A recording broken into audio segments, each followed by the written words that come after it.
So now, please give a big round of applause for the beautiful Fabiana.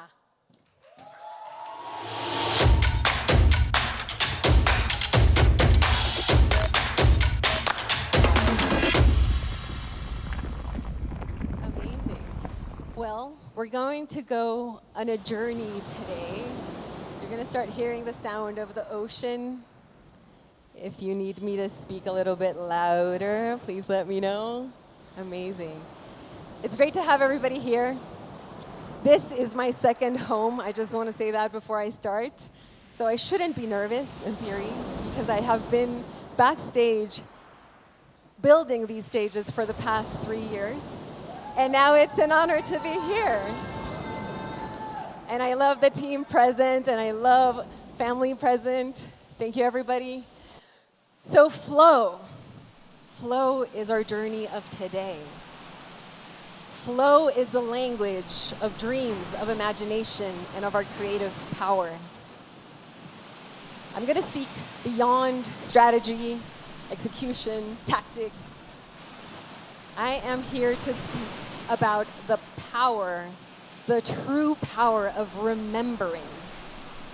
And I hope you'll remember today. I'm sure we can all relate to the fact that we live in a world that is applauding busyness and how much we produce and how much we do. And I'm going to invite you all to go beyond the doing and into the being. And I think that Gavi did a perfect job at anchoring us into the present. So it's an honor to go right after Gavi because she did the job with the body to prepare us. Before words, before plans, before timelines even, there is a pulse, there is a rhythm, there is a flow. Why do I say this? Because flow, for me, is the beginning of absolutely everything. As I was saying, flow for me is the language of dreams, of our creative power, and of imagination. To me, flow goes beyond ease and this typical phrase that we usually listen to, like, go with the flow, and it's so chill. To me, flow is true intelligence. It's very pragmatic, it's very grounded, it's very realistic, and it's not about just dreaming in fantasy, but it's about visioning in a very strategic way. Why do I come to all of this and why do I share this? I'm going to share a little story. Once upon a time, in a not so far away land, very close to here, there lived a little girl. And this little girl would treasure her bookshelf. She would be absolutely lost, get lost in her bookshelf, in the books that she had. And not because of the books themselves, the stories that were told on the books, but because of the photos, the pictures, the drawings that she was looking and staring at within the books. And by looking at the photos, she would get lost and make all these worlds, imaginative worlds that would take her to different places. And she was still in the same spot. And she would treasure this place, her bookshelf. Time went by. The bookshelf became a distant memory. The bookshelf became a stack of National Geographic magazines when we still got National Geographic magazines sent by post. Who can relate to that, or who got the National Geographic magazines at home? I was super lucky to get these magazines. And again, I would get absolutely lost in the photos and the places and the nature. And I just gave away the secret. I'm still talking about a little girl. Who knows who she is? The photos, she would dream. And she would say, one day, I'm going to see these places in full color in 3D, not just in paper. So she would go and look at the editorials of the magazines, looking for jobs, photographer, editor, writer, and she would think, one day, I'm going to have a job that allows me to feel the world. Not just live the world or go to the places, but really feel what she was feeling in her mind when she was looking at the photos. Time went by. The National Geographic stack of magazines became a distant memory. And there was nothing to replace it. She grew up, she studied, she worked. She had a very successful day-to-day life. Until one day, she met someone, you would say out of the blue, but for me it wasn't out of the blue, that told her about his long-lost dream of sailing around the world. And like switching a light bulb, all of the images of the photos and the books and the National Geographic magazines just flooded back into her memory. And she said, I had a long-lost dream as well. This little girl was me. And yes, this is the best photograph that I could find of me serving plastic cake with Fictionary tea to my friends. These are my actual friends. We had great conversations together. And I remembered her dreaming when looking at the books and the photos and making these worlds into live worlds. And I realized that in all this time, I had forgotten to dream. But I also had a long lost dream. At that point, it wasn't sailing around the world, but I was ignited into dreaming again. This one conversation became another conversation. It became multiple conversations. It became an endless conversation of shared dreams that became a shared dream. This person that ignited my imagination again, I am now the luckiest person to call my husband, and he's gonna love that I'm gonna point at him. He's right there. I don't know if he's gonna love that. And together we started building a dream of what if? What if we made our dreams a reality with imagination? So I wasn't serving cake and Fictionary tea to my friends anymore, because now the flow came back to me with imagination, with the potential of dreaming. I wasn't doing any vision boards. I wasn't doing any lifestyle hacks. I was being absolutely present.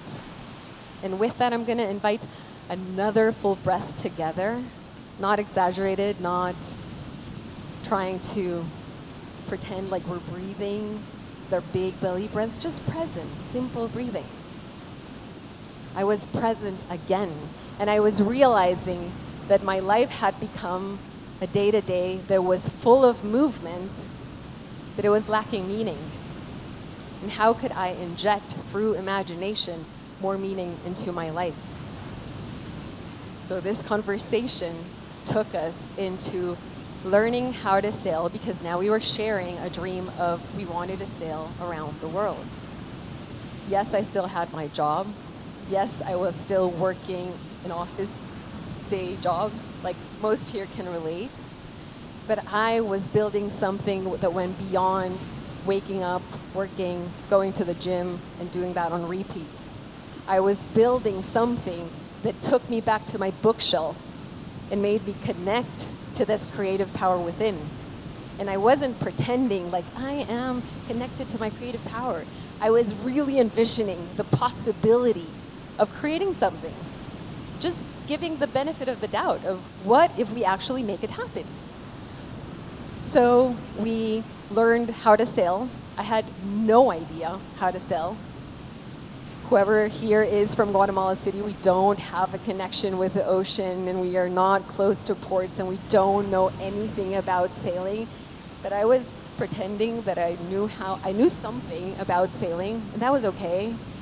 My pretending was my imagination coming to life. And I learned. I read the books, I did the practice, We took an intensive course, 1 week intensive course. And when I say 1 week, everybody's going to say, whoa, she's crazy. She's thinking about sailing around the world with 1 week of an intensive course of sailing. And I started getting letters from my family saying, your dreaming is impossible. You have a job, you have a career. How can you start dreaming about sailing around the world? If you can't tie all the nautical knots behind your back with closed eyes, stop it. You can't do that. And I asked, have you done it? No. Okay, great, thank you for the suggestion. I'm gonna keep on trying. And it wasn't just me, it was me and a partner, somebody that shared the dream. And I bring that because it's excessively important to be building together. All of us here are building something together. We're not alone in our crazy ideas and our crazy imaginations. So 1 year and a half after the one conversation, we sold all of our material possessions except for what we could carry on our backs. That was the rule. We would not be able to use anything else if we were actually going to make this happen. We were not going to make a possibility out of this is not going to work. And we were saying goodbye to family and friends. And by the way, packing a lifetime into one backpack is a challenge that I invite everybody to try at least once in their life. Even if it's just moving homes, it's a good exercise to realize how much we are carrying and how much we're just putting away. And 1 year and a half after we were setting foot on the sailboat that would absolutely change our lives, we started with the idea of sailing for 1 year. We had saved enough to sail for 1 year. Turned out the 1 year wasn't enough for our savings, and everything started going wrong, and that's when the real adventure began. And that is what took us around the world for 4 years on a sailboat, on different types of boats, and just trying to continue our dream alive.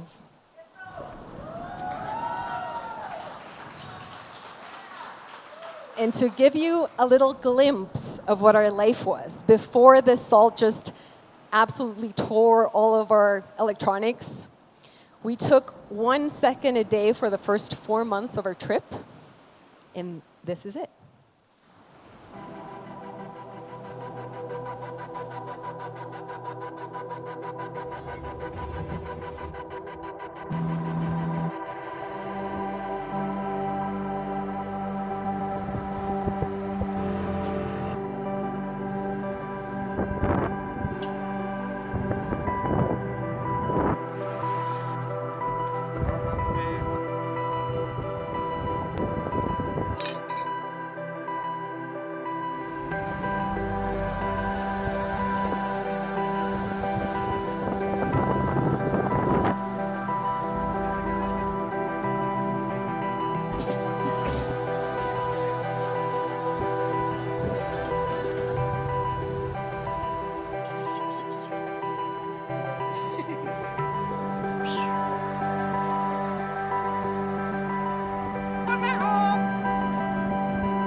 When we finally landed in French Polynesia after 18 days of not seeing land, we could feel the land in our noses, so breathe the land in. And I felt like the woman Christopher Columbus, like, we made it, we're here.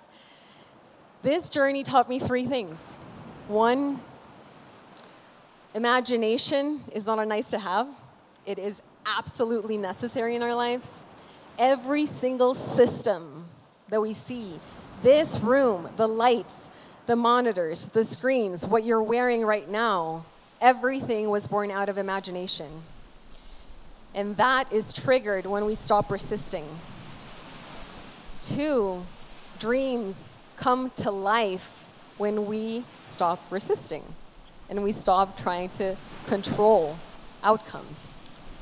And that is flow, the beginning of absolutely everything. And 3, our creative power is not loud. It doesn't shout. It is silent. It listens. In the beginning of the day, we listen to a talk where we have two ears, one mouth, because we need to listen the double of what we speak. And that's a great reminder. And because I don't have any much more time, I want to close off with saying that I've seen the biggest transformations and the biggest shifts by those who dare to start feeling and not doing so much. Flow is still speaking. Imagination is still waiting. Your power has never left, and it's still alive today, right now. And if you think back, if you had taken 1 second a day the past X amount of years that you've been alive, you would be absolutely amazed at what flow, being the language of imagination and dreamings, have really brought to your life to be sitting here right now. And to close off, I want to share the manifesto that we wrote in our book to share with everybody who wants to join the manifesto. I'm going to give my back to you guys in it for 1 minute. Follow our hearts and trust our intuition to live a meaningful life. Free ourselves from labels to live our reality without playing a role that constantly conditions us. Lose control consciously to discover and expand realities. Love the unknown because we cannot change it. Own only what we can carry so as not to cling to material things and thus move lightly and with ease. Seek questions, not just answers, to nourish the wisdom within us. Face life with a positive mind and be grateful to always be able to move forward with persistence. And this is not about me. It's about her, the dreamer, and that person inside all of you to remember and to remind us to be present in dreaming, connected to our imagination and our creative power. Thank you.